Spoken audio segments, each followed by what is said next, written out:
Dave Palumbo here with an RXMuscle news update. I know a lot of you out there have been asking me what's going on with Lee Priest. There were rumors out there that he had died. I know I've been dead a few times myself in this industry. And I'm happy to announce that he is indeed alive and his tattoos are still intact. All the way from Australia, Lee Priest, how's it going? Oh, not too bad. I think it's probably the 15th time I've died. I'm not sure what I died from. Maybe, like you said, the tattoos, it might have been ink poisoning, but who knows?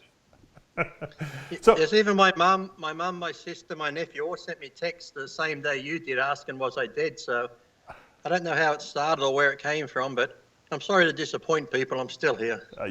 There's probably a few people that are disappointed, but you do have a lot of fans that I'm sure would not want you added to that list of the guys that we've lost. Well, really, even the people that hate me wouldn't want me dead, because if I was dead, what the fuck are they going to do? Who are they going to talk about that have no fucking life? So if I died, deep down inside, they would die a little bit too. That is true. That is true. At least you didn't get kicked out of the Nationals like I did this past weekend. So. Hey, like I said, at least you can get in. I can't even get into. That's true. That's true. I can't even get the door. So. Take us back, because I know your fans definitely want to know what happened. I remember we had you on the show a couple weeks ago, or it might even be a month ago now, and you said that you had some kind of an infection. They thought you had a viral infection in your heart. Where did this all start? How long ago? I think it was probably, so I've been out of hospital now probably 6 weeks, so it would have been about probably 2 months ago. I had like a bad tooth infection coming. I thought it was just a bad tooth or whatever, sore, and it got worse and worse. So I finally had the tooth pulled. And it probably would have been 2 days after the tooth pulled, I really got really sick and night sweats and couldn't sleep at night. I just head felt like it was like my brain was just burning on fire, if I got a brain, but something up there felt like it was on fire. So I went to the hospital emergency room and they just sort of gave me some shit and antibiotics, sent me home. Next night, got worse. I was throwing up, so I went back and they admitted me. And then after that 9 days, they put me sort of in my own little room where if you came in, you had to come in like a scene out of that movie, fucking Contagion or Outbreak. So I was sleeping with like bags of ice around my head because my temperature was going up into the 40s. And then they said there could have been that endocarditis, where it does happen, where a tooth infection will go to the heart and stuff like that. But then they said it could have been other stuff. And they're doing that many tests. They contacted the head of disease control at one of the big hospitals here, and they were going through everything. You know, they went through all the no HIV, there was no hepatitis A, B, or C, and then they were, does he have a cat? Because then I was thinking, yeah, because I got a cat, maybe it's that infection you can get from cats and that sort of thing, but it wasn't that either. But then some infections that you get over the years can stay in your body, like chicken pox and measles, and they're like, well, have you had that before? I'm like, yeah, I've had that, but the antibodies will still show up in your system, so they thought it could have been that coming back as the shingles and that. Then it's like, no, but then slowly I got better, left the hospital with heaps of antibiotics and got better. Then 2 weeks after, I went and did that movie. But then slowly I was getting my blood tested every week, and the white cells were still through the roof. And then eventually they're saying, well, it might be a type of blood cancer or leukemia. I'm like, well, that's nice to know. So I had more blood tests done, and slowly it was going down. So right now, the blood test I had done that came back last week blood was all normal and stuff. So on the good note, I'm back to normal, whatever normal is for me. But Black Skull wasn't happy because I was meant to go to Brazil on the 12th, and I went to hospital on the 9th. And when I told them I was sick, they told me, I'm a warrior, don't worry, get on a plane. So you didn't go, obviously. I haven't heard from Black Skull since I've been sick. Oh boy, that's not good. No. Well, maybe they thought you were faking it, Oh, yeah, I always go to hospital to fake it. Like when I fake something, man, I fucking go all out. It's a production. Yeah. I don't just send a note. I just don't get a doctor's note saying I'm sick. I go to the hospital and I go all out. I get, put in rooms by myself, hook the machine. So like I said, it's a big fucking production, like fucking Spielberg. Yeah, you're not going to be like Flex Wheeler with a neck collar when he said the ninjas attacked him, remember? No. I at least get, 9 days in the hospital? I go all out. Lee, let me ask you this question. When doctors tell you, we think you got leukemia, and then you leave the office, what the hell are you thinking about until the next set of tests come back? You must have been in a wreck. Not too bad, because I'm one of those people I figure, well, you know what, I've had a pretty good life. I've done a lot. I think I can just go sit at the beach. But then what I do, Dave, I start making a list, because you know me, if I go, I'm not going by myself. Are you taking out people with you, huh? Oh yeah, yes. Anyone like any dickhead politician, or maybe if there's a big IFBB national shows going on, the judges and that better be looking over their shoulder, because here comes Lee with a few days to live. I like company, so I'm going to take a few people with me. So I've been known in the bodybuilding world as a bodybuilder and stuff like that. I've got fans all over the world. So why not leave the world as maybe one of the best serial killers or mass killers before you go? That's scary. We better make sure we keep you alive for a long time, Lee, until you're too old to do anything about it. Or just be nice so you don't get on my list if I get. That's right. We don't. Yeah, you don't want to be on Lee Priest's list because he'll take everyone with him. He's not going out alone. Yeah. No, women, children, anything. I'll take them all. Oh, there's no one's. Everyone's on the list. Okay, let me ask you this question. I know you did a movie. What was that movie about? Everyone has been asking me. It's hard to explain. It's a pretty good action type thriller thing. It's like for a thing we have called Trop Fest. It's a big movie awards festival, and 400 odd probably enter it or more, and only the top 16 make it to the finals. But I play a criminal in the back of a car with this policeman. Police car rolls. Things happen, get into a fight, that sort of stuff. But there's a twist in the movie where I can't really say what it is, but it's a very good movie. So, do you have a speaking role? Yeah, it's only me and this other guy in. This is like Al Pacino and fucking De Niro. Oh, really? There's no one else in the movie apart from me and Danny. So you want to hope I'm good at acting, because I got to hold you captive for that time that I'm in it. Yeah, but I even had the run. I thought I might have pulled a hammy, but I didn't actually pull a hamstring, so it was pretty good. Oh, well, that's good. I thought, I forgot the name of the movie, but they did that movie years ago. Eric Bana was in it. It was the movie about that criminal from Australia. I figured you would definitely be in that movie. Chopper. Oh, Chopper. Yeah, that was great. Yeah. You should definitely have been in that. Russell Crowe, one of Russell Crowe's first movies was a good Australian one, Romper Stomper, about skinheads. Oh, yeah, that'd be another one for you to be in. I think they're actually remaking that as a TV show.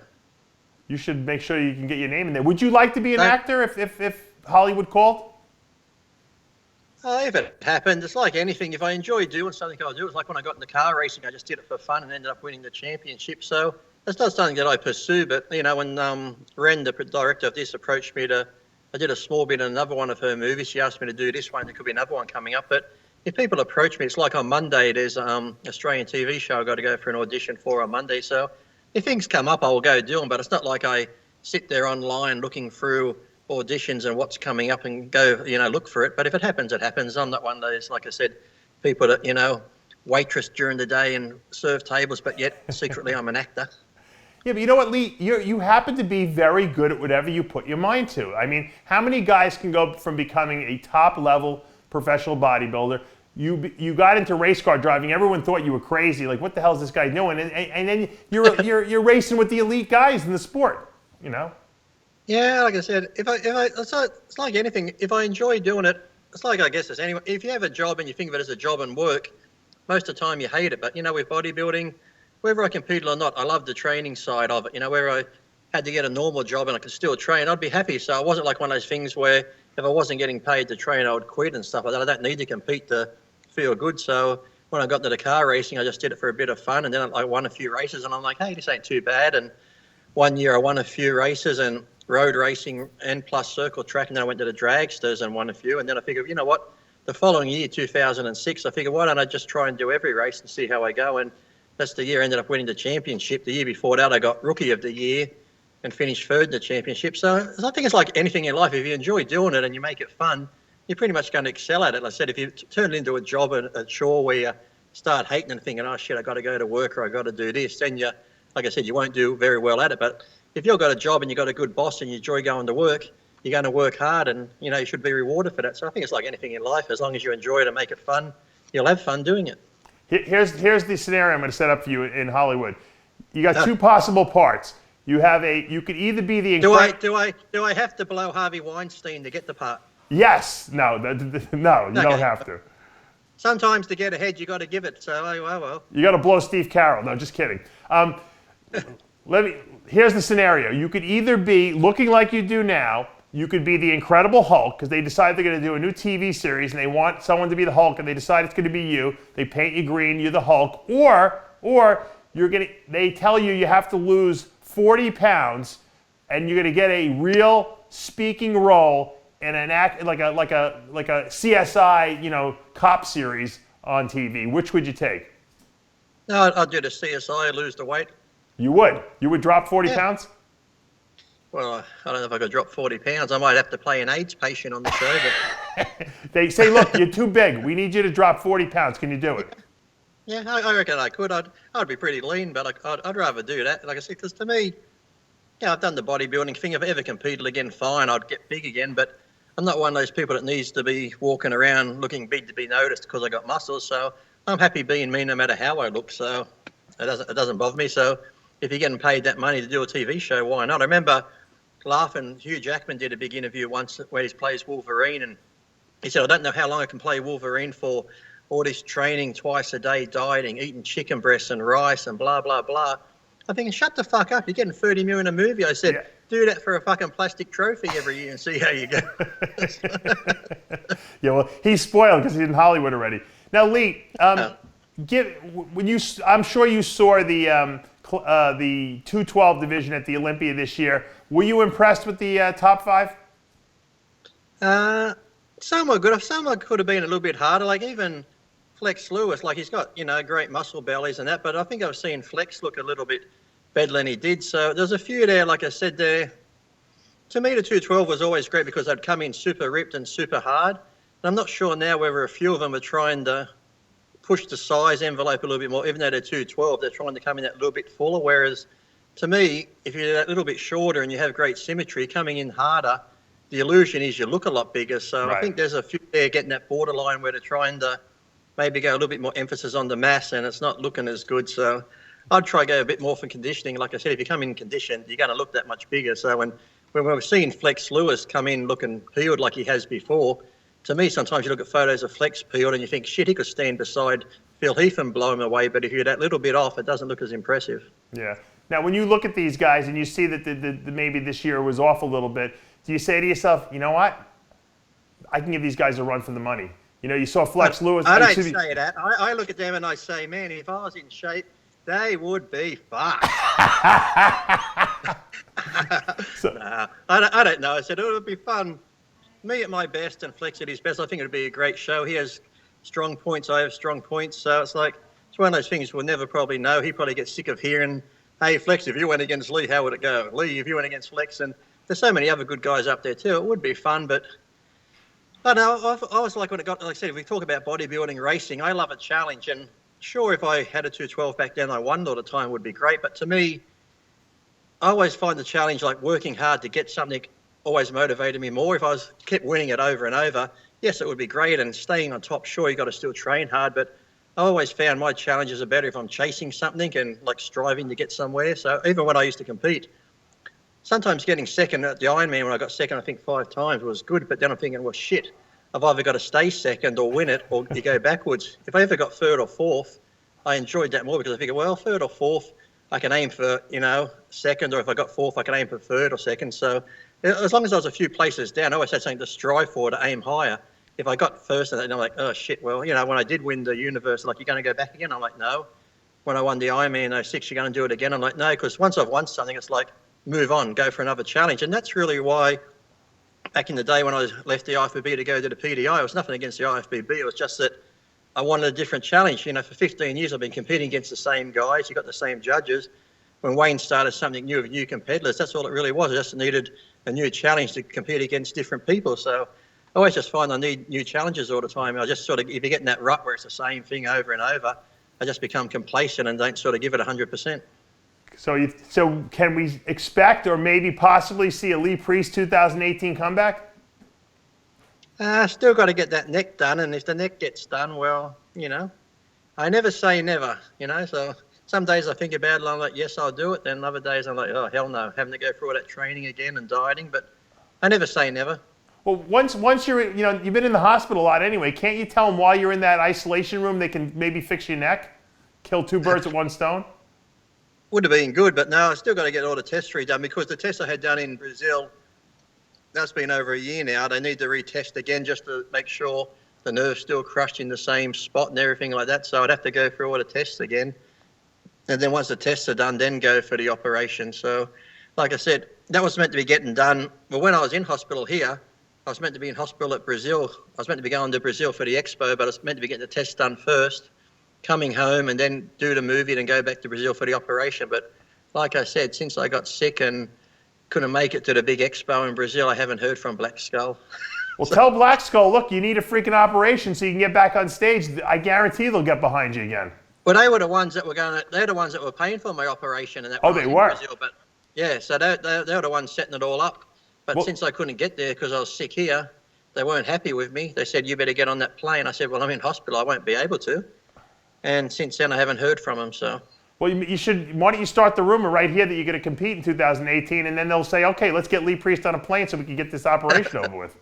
Well, I wouldn't want to start a rumor and then not be able to do it. The thing is, if I got the operation and I got back to training and I looked good in it, if I got that condition, I did it the universe, but a little bit fuller, I'll do it. But I don't want to be one of those people where, okay, you somewhat look good and everyone's like, yeah, Lee's coming back, and I walk out on stage and people are like, oh, why the fuck did he do that? Look at him.